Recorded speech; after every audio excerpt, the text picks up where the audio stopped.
The road that led home. Twice. The road home was empty.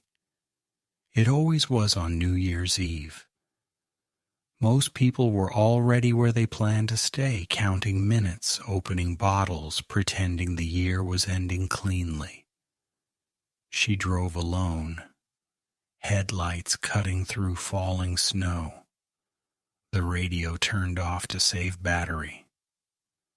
The city faded behind her, replaced by fields, trees, and the familiar curve of the road she had traveled since childhood. Nothing felt wrong. That was the problem.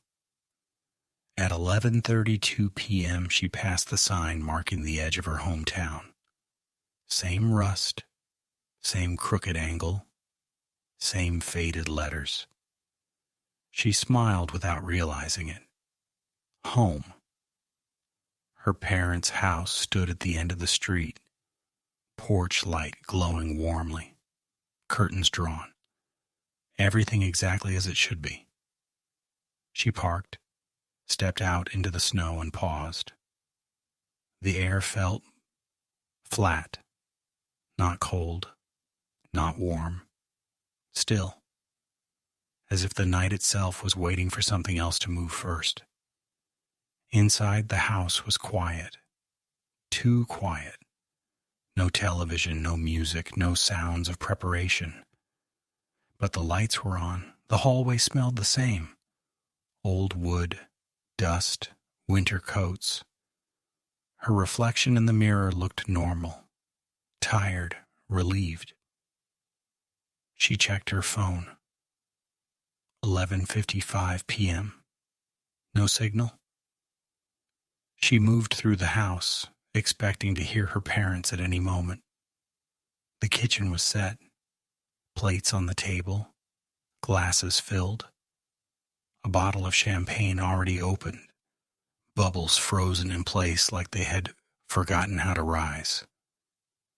Nothing had been used. Nothing had been disturbed.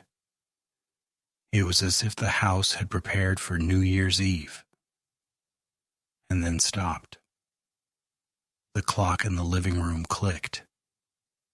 Once. The second hand trembled. Then it moved forward. 11:56.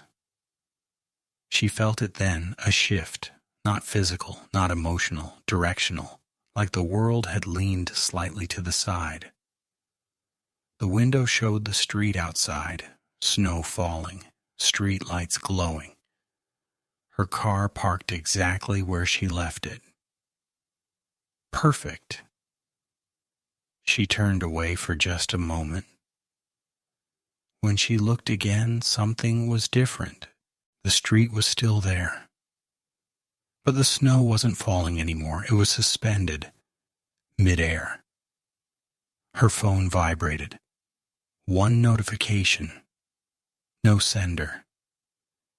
You arrived early. She checked the front door. Locked. Not jammed.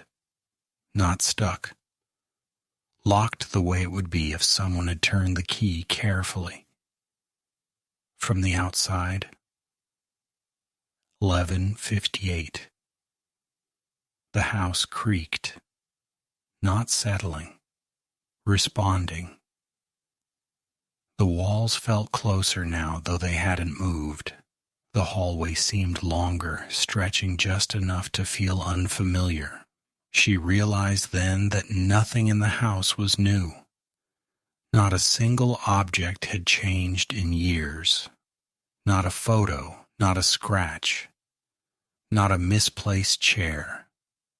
This wasn't her parents' house. It was their house remembered. At 11:59, she saw movement at the end of the hallway. Someone standing exactly where she was.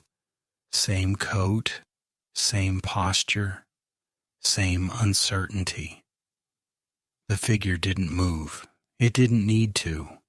She already knew what it was. Midnight arrived without sound.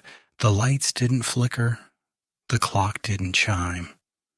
The world simply completed itself. The other version of her stepped forward and passed through the doorway behind her. She turned. The front door was open now. Outside fireworks lit the sky. Laughter echoed. Music played faintly from neighboring houses. Everything was alive again.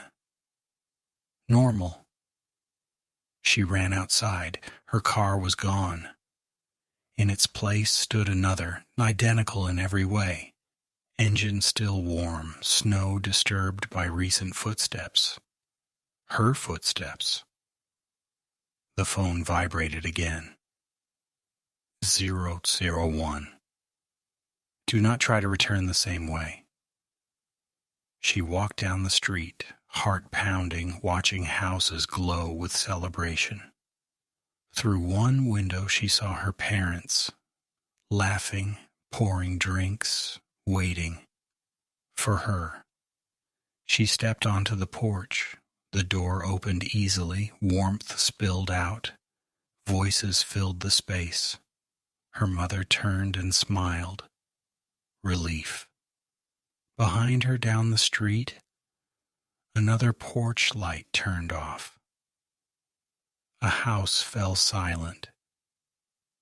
And inside it, someone looked at a locked door, a frozen table, and a clock that had just reset.